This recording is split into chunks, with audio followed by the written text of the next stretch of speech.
Somewhere in the Department of Defense, there is an office whose job is to disappoint people. Not officially. Officially, it resolves reports of things nobody could identify. In practice, most of the time, resolving means finding the boring answer. Guess what most of those answers turn out to be? Balloons, birds, satellites, aircraft, drones. It is the least glamorous work in the building, and it is the only part that matters. Because a mystery you have not tried to kill is not a mystery, it is just a gap. Every year, the office publishes what came in and what it managed to close. In the most recent year, it received 319 reports. It closed 114 of them with ordinary explanations. Guess what the strangest single explanation was? One case turned out to be a man wearing a jetpack. Another was a rocket launch that the observer had no reason to expect. Nothing in that list is exciting, and every item on it started out as an unknown. One number gets skipped in every retelling of this, and it is the important one. 191 cases were shelved, not because they were explained, but for lack of data. Somebody saw something, filed it, and there was nothing else to work with. Guess what that leaves? 9 cases sent onward for further technical analysis. 9 out of 319. Those 9 are the entire story, and almost nobody talks about them. Everything else is noise, honestly labeled as noise by the people doing the work. The obvious question is why a country with the best sensors on Earth ends up short of data. The answer is that those sensors were built to do a different job.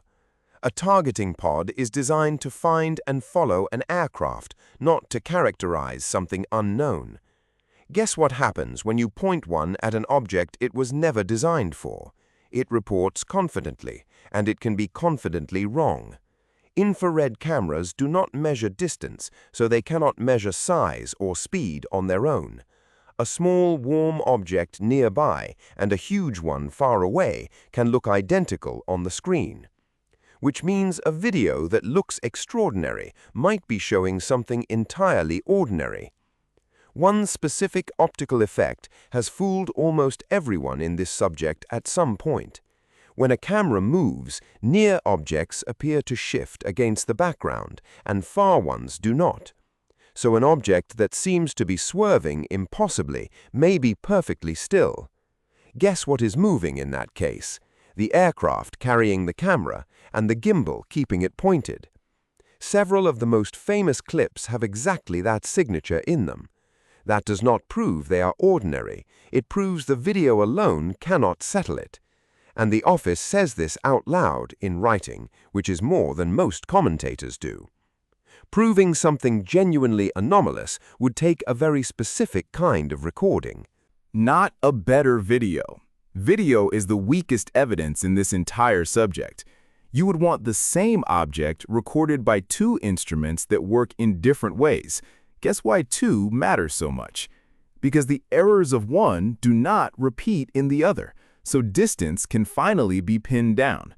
Radar and infrared together, or 2 cameras far apart with synchronized clocks.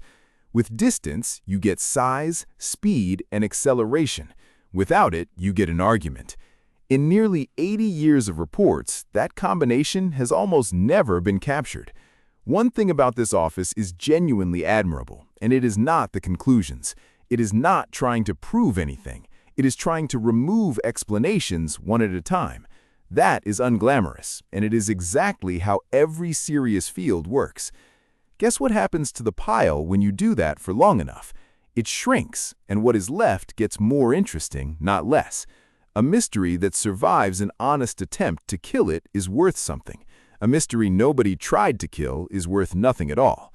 Most of what circulates online is the second kind, presented as the first. What sits inside those 9 cases is where the documented part of this story ends. Nobody outside the process knows, and what follows is interpretation, not fact. The dull possibility is that they are also ordinary, with data too poor to prove it. The middling possibility is that some are hardware belonging to somebody on this planet. Guess which of those two the office itself considers most likely. The dull one. That is the stated position, and it is probably right. The interesting possibility is the one everybody wants, and it has no evidence behind it. All three remain open, which is an uncomfortable place to leave a story. The thing worth taking away from this is not about the sky at all. Somebody gets handed a pile of claims, most of which are wrong. Guess what the tempting move is? Pick the best one and argue for it, because that is what gets attention. The office does the opposite.